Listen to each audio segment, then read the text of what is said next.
guys, and welcome back to Women Empowerment Wednesday. Today we have the beautiful Felicia, and you're going to learn so much from her because I'm ready to learn, especially with the questions that I have. She is out here changing a lot of different things, a very influential woman in the west side of Chicago. You said born and raised, Born right? and raised. Born and raised, and just really pouring back and giving back to the community is huge to her. But we're going to get into her story. But Felicia, would you like to tell us a little bit about you? Okay, good morning, everybody. I'm Felicia Salibo, and at core, I am a mother, a wife, a community leader. I'm a friend. I'm just a regular person. And I have a business as Inner City Challenge Chicago. I'm a little nervous. And it's a nonprofit organization dedicated to serving people in underserved areas of the west side of Chicago. We have extended our reach to go a little bit further, but we're still small, but we have a huge impact. So I'm just glad to be here to share my story with Victoria and be an inspiration for other women. And she's an inspiration to me. You don't know it, but you were the first person that reached out to me for my podcast. So it just gave me hope to that I'm doing the right thing and moving forward. Yes. So thank you for your impact with me, but thank you for everybody that you've already touched. Yes. So you've built so much and impacted so many people. When you look at your life today, what are you most proud of? My resilience. Yes. Just to come where I've come from and to be in the position that I'm in today is just, I inspire myself. Yeah. You know, I try to be the person that I try to preach. Yes. So, I'm just glad that I was able to bounce back from prison, and I'm a 2-time cancer survivor. Yes! And just my resilience to bounce back. I have a lot more work to do. Yes, but you are doing an amazing job, and I don't want you to not realize how much of an amazing job you've done so far. So you need to make sure you give yourself your flowers, because I feel like sometimes we don't. I don't. See, and so I need to give you your flowers. Yes, you are doing an amazing job.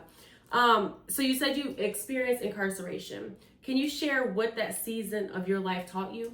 Oh, that taught me to not be a stupid young girl. Oh, we all been there. To not fall into the norm of my community that I lived in. Yeah. I was married to a guy who was a drug dealer. Okay. And I ended up going to jail because of possession of heroin. Okay. So I had a 10-year sentence. I served 6.5 years in the federal penitentiary. I served 6 months in the Salvation Army halfway house. Okay.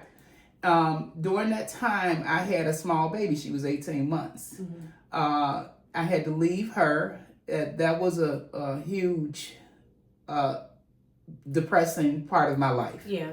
I came back. She was almost 9 years old, but she's awesome today. She has a double master's degree in HR. She's continuing her schooling. She travels globally.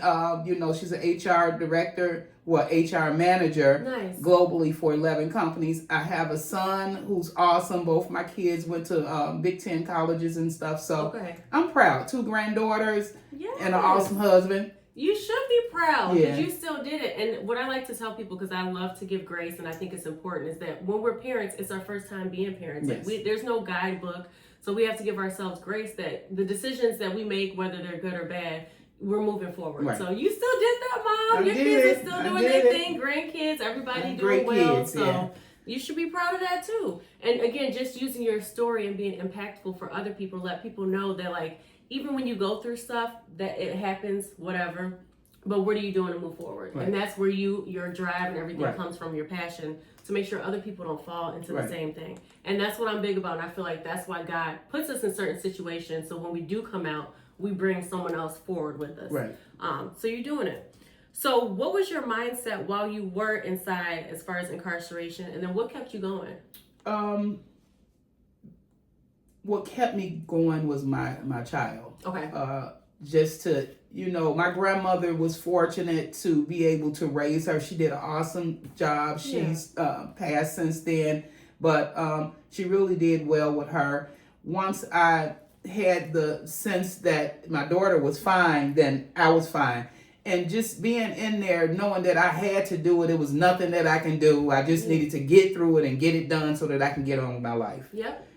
So just, I took classes. I mentored girls in there, believe it or not. Okay. So it was kind of a calling.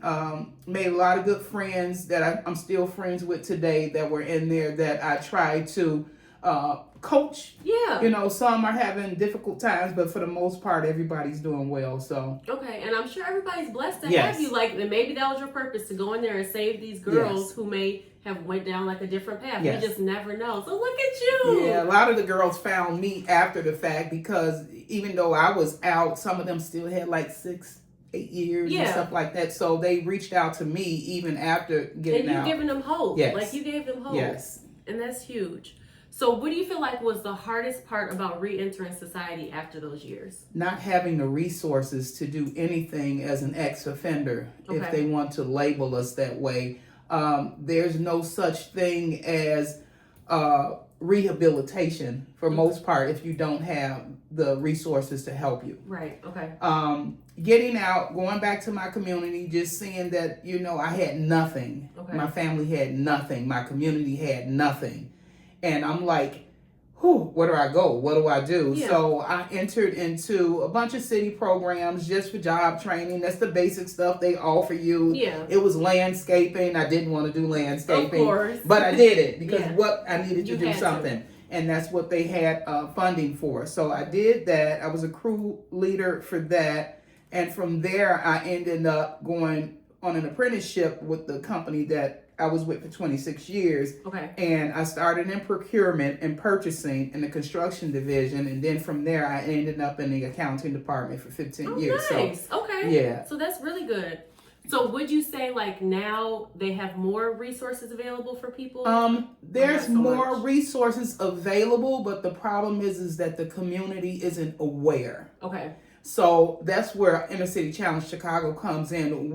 I research all of this to find the resources applicable to our community. Okay. So say there's $100,000 for XYZ in our community. Okay. If we don't know about it, It's just sitting. it's just sitting there. And so when the money is time for it to expire, a grant or whatever it may be, then we have like 30 days. Oh, this grant, they put out a public notice. We got to hurry up and use it. There's no time to research it. There's no time to apply for it. So then that money is gone and allocated towards another program. I was just about to say, Yes. that's probably why they don't advertise. Yes. Like if they wanted, they should do their Right. own research. And I think it's set up strategically like that. I think so too. Yeah. And my sister just started with, I forgot the name, but she deals with men out of prison out here in Chicago. And so she goes to like the halfway house and she's a case manager. So I was going to use whatever info, that I may get from her to be able to see if I can, send you any resources and stuff. Because like you said, they tell you at the last minute. And they do that with all type of grants. They're notorious for it. Of course. So as a mother, how did that experience as far as you coming out impact you and your relationship with your kids? I only had my daughter at the time. She Okay. was, like I said, she was almost 9 when I got out. And she was, I think it was, the transition was good because my family was able to bring her to see me. So she knew who I was.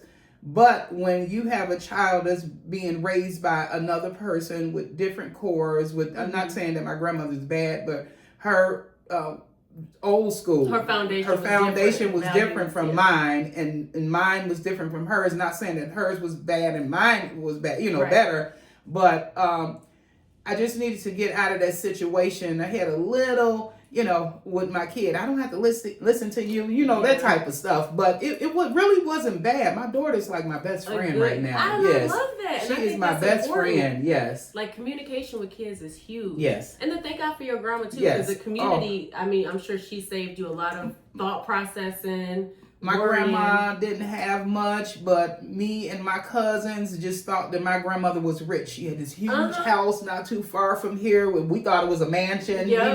We always got what we wanted from her. She never denied us, but she was stern. She didn't play with us. We knew what to do, and just having my grandmother was awesome. You know what I'm saying? And like you said, love. Yeah, we had love. I was able to know what love was. My mom didn't know a lot. She had me young, and she didn't have a lot of love on her end, but she did the best she could. So shout out to moms too. Yes, moms always doing stuff, but we love our grannies. That's right. So what was the turning point for you where you decided that your life was going to look different than how you grew up? Getting out of prison, having to go and live with family with the small child, having to work at a minimum wage job because of my background. Yeah.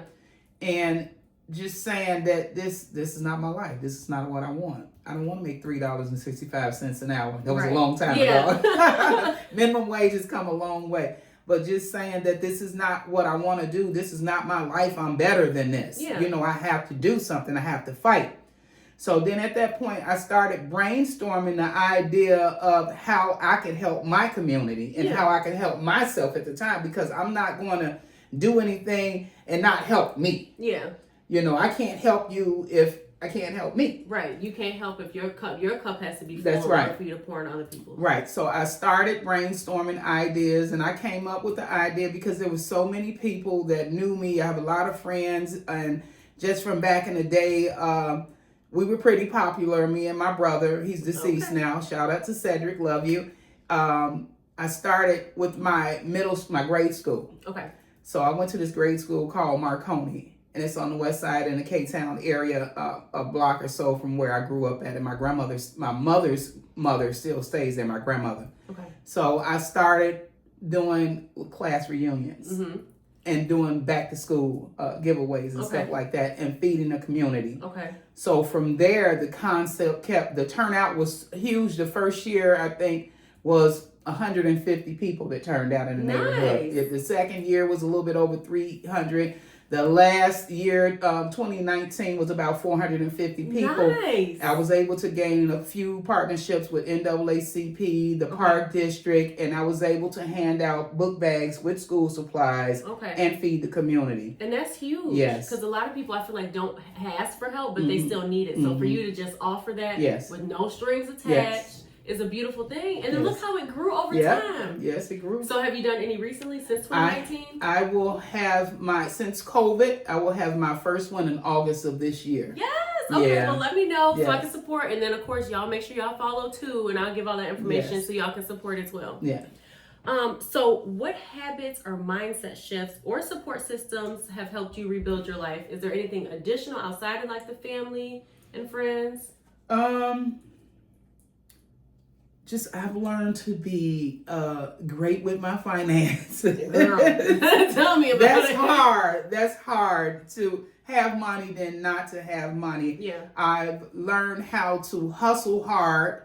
I also have a company, Soul Food by Felicia, that I cater. Yes. I've learned about home ownership. Yes, congratulations. I own property. Had a little difficult times with adjusting to people just not living up to the standards that we're used to. Yeah. But it's been great. So I'm a people person. Yeah. Just reaching out to people. So let's talk about your organization. What inspired you to start Inner City Challenge back in 2009? Again, not having any resources and wanting to, especially for myself, I didn't have anything. Raising a small child, there were no resources. And then if there were resources, again, it was minimal. And just, wanting to help people. Okay. I had a couple friends reach out to me asking me about, so Felicia, you're smart, what can I do about this and blah, blah, blah, blah, blah. And then it started, a lot more people started contacting me and stuff like that. And I'm like, hey, and everybody's like, well, Felicia, you should write a book. Felicia, you should do this. Yes. Felicia, you should do that. I started a few years ago and wasn't really sure how to do it. So now I'm in a process of trying to talk my way through it. I was about to say, go ahead and do it. You got a lot to say. I got a lot to say. A lot of value to add. Yes. Please do the book. It's going to be a New York bestseller, and I cannot wait to read it. Look, I want a signed copy. Yes. Then we can do book signings. That's right. I see the vision. Yes. Okay, so make sure you do it. What's the deadline? Let me probably beginning of next year. Okay. Yes. Yeah. Perfect. Okay, so I know that you brought up like key resources. What are some key ones, or if you can let like the audience know, what are the basic ones that you provide?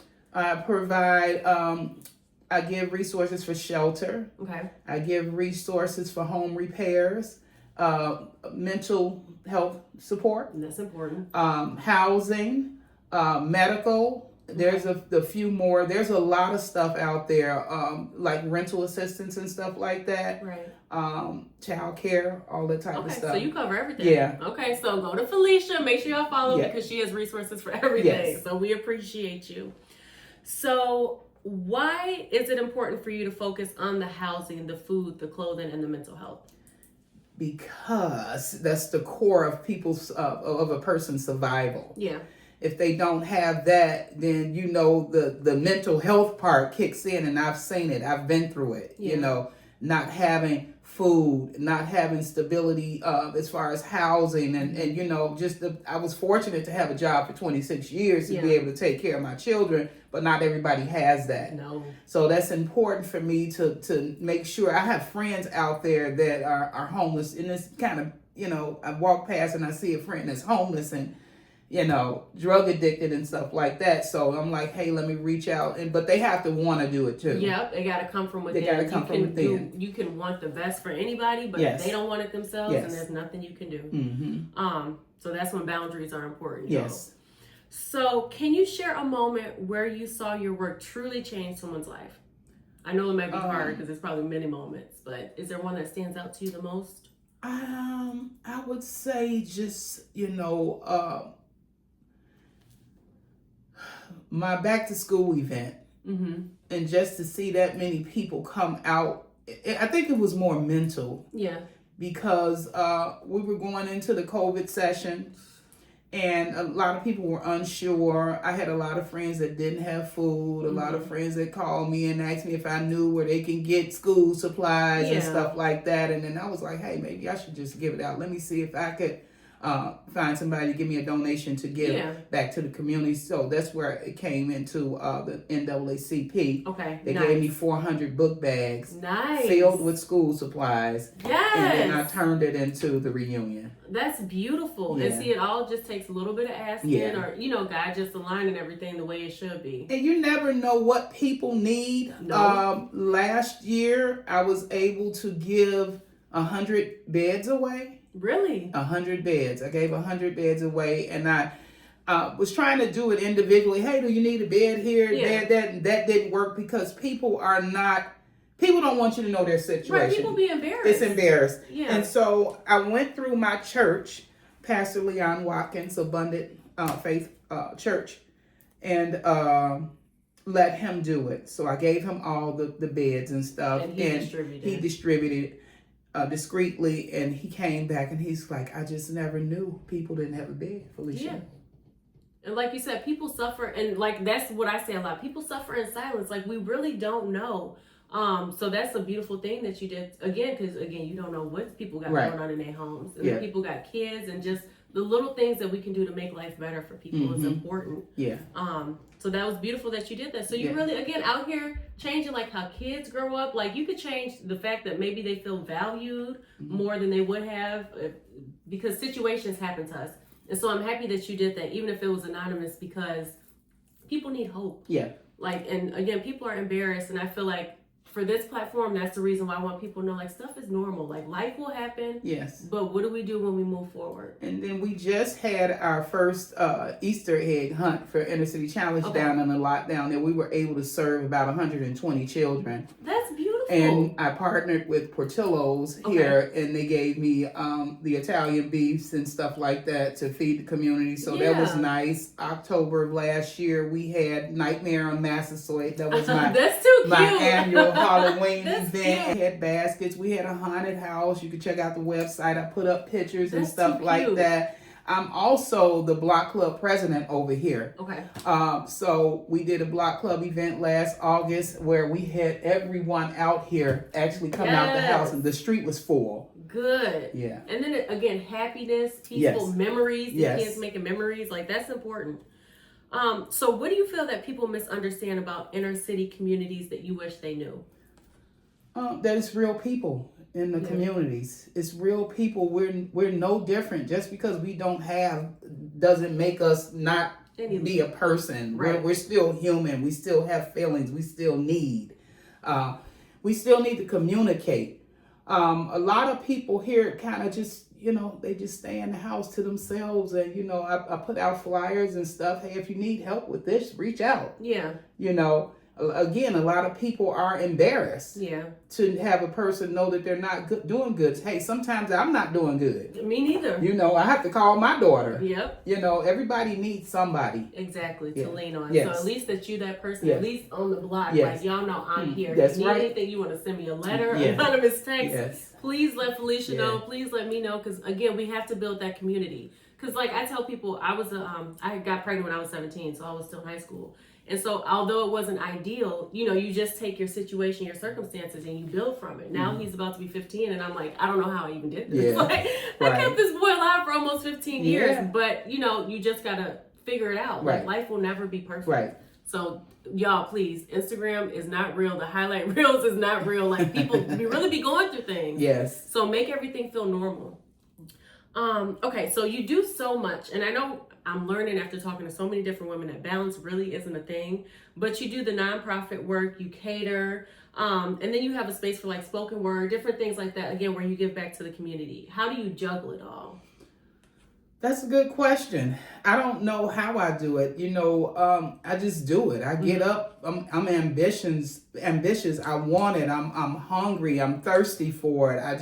I want to be, so I get up and I just get to it. I don't know where the energy comes from, but it's there. A lot of people tell me, Felicia, you need to sit down. Felicia, you do too much. You shouldn't do this. And I'm like, it's just me. I can't stop. That's how I am. I figure like even after like I retire from like having to work is my goal, I'm still going to be working for fun because I love what I do. And it's like when you make that impact and you tie like your pain to your purpose, it's not even work. Like you just out here having fun every day. So that's a beautiful thing. So how has being deeply rooted in Chicago shaped you today? Oh man, it just, Chicago is one of the greatest places in the world. We have the best of everything. We have some bad stuff too, but overall it's great. It's just, the people, my friends, my family, just being able to be around them. I'm a people person. I transform when I need to transform, so, And like Felicia said, Chicago's the best city. Like I've been to a lot of different cities, and it's the community, the food, y'all. So if y'all have been to Chicago, please, because it's just like a melting pot of everything. And there's so many programs now that I've applied for a bunch of grants recently that are all about community. They're all about creating safe spaces. That seems to be the narrative nowadays. Just creating a safe space with all the violence that's going on. I haven't had any incidents. And, they come up to me like, Felicia, when are you having the next thing? Oh, we like this. That was awesome. The bomb, Yeah. So, just giving back, community, creating the safe spaces for everyone. And that's and then giving the people purpose. And again, hope, especially again with everything going on in the world, the economy, everything's kind of running crazy. To just be able to give somebody a place to just sit back and laugh and be at peace. Like you don't have to worry about the extras. You at home. And that's what I feel like Chicago is, like a home environment. I grew up in the south suburbs, but I had my grandmother, or both my grandmothers were from the south side. So I was always out in the city. And again, just to see, it goes through its moments. Every city has its bad areas or whatever, but just the love that you feel, and again, the community, the music, like if you haven't been to Chicago, please come. Don't listen to the news, because the news gives you highlights of what it wants to give highlights of. It's really a beautiful city. Like I love it. What would you say to a woman who feels like her past disqualifies her from success? Your past definitely does not disqualify you. I am Inner City Challenge Chicago. I have been through it. I have lived it. I have worked the program for myself. I have applied to the program for myself. We can do anything we want to do, but you have to love yourself first. That was part of my problem, and as far as not believing that I could do something and not loving myself when I had all of these talents. Just being scared to take that leap forward, scared that I'm going to fall. You can do it. I went through a program at Bethel New Life organization here And I used to go back once I left to talk to the girls to let them know you can do this. Once they came out of incarceration and went through these programs, I'm living proof. Yep, there's hope. There's hope. And I love that. And I think that's really important because, again, like you said, your past does not disqualify you. Just lean in on your community, a safe community at that, and just know that there's possibilities. You're going to have to work for it. Yeah, you got to work for it. And you self-love is first. Self-love helps with the mental. Yep. It helps with that confidence, that self-esteem. Yes. It all pours into each other. And when you feel like you can do something and you get that extra push, it makes it a lot easier. It won't be less scarier because even me doing this is scary. Like, I'm sure what you do is scary. It's hard and it'll be challenges, but you can push through it. Definitely. Yeah. So y'all can do it. Let this be a sign that whatever y'all want to do, whatever dream, it's never too big. Your dreams are supposed to scare you because that's going to push you to keep going and keep moving forward. Exactly. Okay, so what's one thing women need to understand about resilience and rebuilding? Ooh. And maybe more than one. It's resilience, boy, being able to bounce back. Yeah. You just got to do it. Yeah. I mean, if you have to figure out what you want to do and not just do something because I need a job. Right. Or somebody else said this is what you should do. Or somebody else. Yeah. So I'm going to take a little coaching classes just to figure out what I need to do or what I'm best at. I know the things that I'm good at, but I need to turn that into a total package. Yeah. You know. And I feel like you're the total package already. I feel that way now. I didn't always. Yeah. I doubted myself. Yeah. You know, I was like, oh, what if nobody comes to this? I think we all do that. Yeah. I think we all do that. But again, when you have that one, it just takes one person or one situation to just change your mindset. Yes. To understand that you deserve it. Yes. And I think that's what I went through too. Like, I'm like, I don't deserve that. Like, what have I done? Build your own self-esteem. Yes. Pump it up. Pump it up as high as you can. Just have it. Don't be overly confident, you know, where nobody can tell you anything. But pump it up. Just be yourself. I have to be myself, you know. I'm not used to speaking, you know, like I said, in front of a forum like this. Yeah. But when I'm around people, I can just talk. Chatting. I'm just chatting, and they're, you know, and they're asking questions, and I'm just giving out the information, and I'm like, I helped them with that. You know. You did it. Yeah. So that's important. So step outside of your comfort zone. Yes. Okay, so when people hear your name, what do you want it to stand for? Strong. She's strong. A lot of people know that I've been through a lot of things. Yes. Felicia's strong. I'm a friend. Yep. You know, I'm community.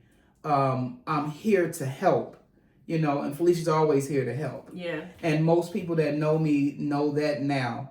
I'm focused. You know, I'm about my community. Yeah. Yeah. So with your community, like, what legacy do you want to build that you just wanted to go on years after this? I want people to help each other. Yeah. I want ICC to be around forever as a business that help people transform lives. We created safe outlets and resources for people. Yeah. You can do it. Just not to be the norm in the community, not to be jealous. Just do it. Just help the people. Just help. You know, a lot of people need help. You might need help, but you don't want to say it because you don't want this person to know again. If you can come together and build a community, we'd be a stronger community. We used to have that. We don't have it now. No. You have people beating other people down for things that they do. You know, be creative. Just be yourself. Yep, and that's what's important, y'all. Be authentically you, because you'll find the right people and the right people will come to you. Don't try to be something you're not, like, because at the end of the day, there's literally only one you. Yes. You know what I'm saying? And so, again, I feel like with the way things are today in this world, I think we're coming together as a community. Mm-hmm. We got a lot of work to do. We got a lot of work to do. But you doing it, again, and when we start off in small little areas, and then that's when we partner with bigger areas and have bigger impact, that's what it's all about. Okay, so how can the people support your mission and get involved with what you're doing? They can volunteer. They can go and check out my website, innercc.org. Okay. And they can provide donations. You can volunteering. You can reach out to me. You can call me. We'll figure out a plan of something or some way that you can assist our company in growing where we can assist the community. Okay. And is the website the best and only way, or is there other social medias that they can follow? You can go on Facebook. I do a little Instagram. I'm still getting into that now. And but Facebook, we have a presence there. Okay. The website is great. Check it out. It's interactive. It's a lot of information on there. So I think those two platforms right now. Okay. So then I'll make sure everything is also in the description as well, so you guys can follow. Do you have any events coming up that you want to tell them about? An event. What is this? April? This is April. I'm scheduling a Mother's Day brunch. Okay. In our community lot down the street for about 2 hours. I haven't set the date and stuff just yet. Okay. And all the information, but I'll get that to you. Yep. I have a sip and paint coming up in June. Okay. In July, we're going to try movies on the lot. Okay. I'm getting with the company to see if they can come out, set up the projector and stuff. They show they show the movies that's with the movie companies and stuff like that. So we're working on that. But I'm still planning. Okay. So send me everything you have when you get it. And then I'm also going to take you guys on a tour of the lot. So you will be able to see everything that Miss Felicia is doing. But thank you for coming on the show. No you problem. did an amazing job. Thank you. Again, you've inspired me to just keep going. And sometimes we need that extra push. You're doing a lot in the community. I appreciate you. I know everybody out here appreciates you. You inspired me too, just to be able to do this platform for women. Yeah, and you are out here doing, I know you're going to inspire a bunch of people. And again, guys, it's about community. Be that Felicia to give back to the community, even if it's on a smaller scale. Like you said, with school supplies, a lot of people are going without, especially this year with the gas prices and everything else. I can only imagine how things are going to be in August, September. So the little things like that matter. Yeah, we also I did coat drives. Okay. I did boot drives. We did Christmas. We gave away toys at Christmas. Okay. So we're trying to keep those things going annually. Yeah. And adding more to our community projects right now. Okay. So again, keep me in mind. We're going to have a bunch of partnerships. Yes. And I've been sending a bunch of people your way. But again, thank you for coming on the show. And anybody, if you want to come on Women Empowerment Wednesday, please reach out to me, whether you want to talk about your business, motherhood, lifestyle changes, whatever it is. I want to create that safe platform for all of us to be able to just speak about what we're going through and help someone else heal in the process of helping ourselves heal. So thank you guys, and that's another Women Empowerment Wednesday. Yay! So this is a community lot for Inner City Challenge Chicago. It was an old vacant lot for years. We purchased it in 2023 and transformed into what you see here today. We do a lot of activities for the community and the kids and our seniors, so we're still growing. We just poured new concrete. We're about to put posts so we could put a pergola up. We fill them with water and we water the project down here. Okay.